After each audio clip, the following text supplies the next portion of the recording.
बाळूमामाच्या नावानं आज आमच्या वर्गातली गँग मिळून आम्ही सगळे चाललोय मालवणला फिरायला. त्यात आम्ही रात्री निघणार होतो म्हणून 7 वाजता आम्ही तिथे येऊन बसलेलो. आणि जशी आम्ही ठरवलेली क्रुझर आली तेव्हाच आमच्या मनाला शांती भेटली की आम्ही ठरवलेली ट्रिप कधीतरी सक्सेसफुल झाली. आणि क्रुझर तर काय नवीन खट्टच होती, त्याच्यामुळे प्रवासाचं काय टेन्शनच नव्हतं. गणपती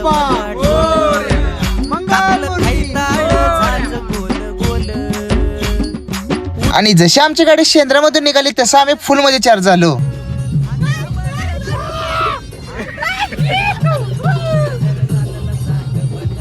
उमरज मध्ये आमच्या सोबत अजून एक मित्र ऍड झाला, तो म्हणजे आयुष. कॉलेजला येणार आहे का विचारल्यावर नाही म्हणतो, पण ह्या वेळेस फोन मध्ये ट्रिपचं नाव काढल्यावर लगेच येणार आहे म्हणला. आणि जाता जाता उमरजच्या पुढे आल्यावर गाडीची टाकी एक फुल केली.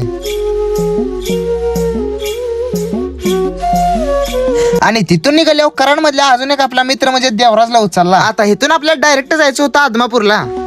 बानूला पाताळ देवाला पगडी सुखाचं पाल्हाड. आता कोल्हापूर मध्ये आपला अजून एक मित्र यायचा होता, तो म्हणजे प्रज्वल पाटील. म्हणून आपल्या प्रज्वल भाऊच्या गावात जाऊन पहिला त्याला उचलला. आणि इथून काय आदमापूर जवळच आहे म्हणून लगेच सगळेजण गाडीत बसलो आणि नाचत नाचत आदमापूर मध्ये पोहोचलो. पण आदमापूर मध्ये पोहोचल्या पहिल्यांदा जाऊन आम्ही आमच्या बाळूमामाचं दर्शन घेतलं. आणि तिथे रात्री 1 वाजता पण मामाच्या दर्शनाला गर्दी होती. तुटू दे लंगराचा फाळ बाळूमामाच्या नावानं. आणि दर्शन झाल्या आपल्या बाळूमामाच्या पावनभूमी म्हणजे आदमापूर मध्येच आपण आपल्या गाडीला नारळ फोडला आणि आम्ही पुढे मालवणला जायला निघालो. आता ह्या ब्लॉग मध्ये काय सगळं वाचणार नाही म्हणून आपले ब्लॉग पार्ट मध्ये येणार आहेत. आणि आमच्या मालवण सिरीजचं दणकेबाज पार्ट बघायसाठी पहिल्यांदा आपल्याला फॉलो करून घ्या.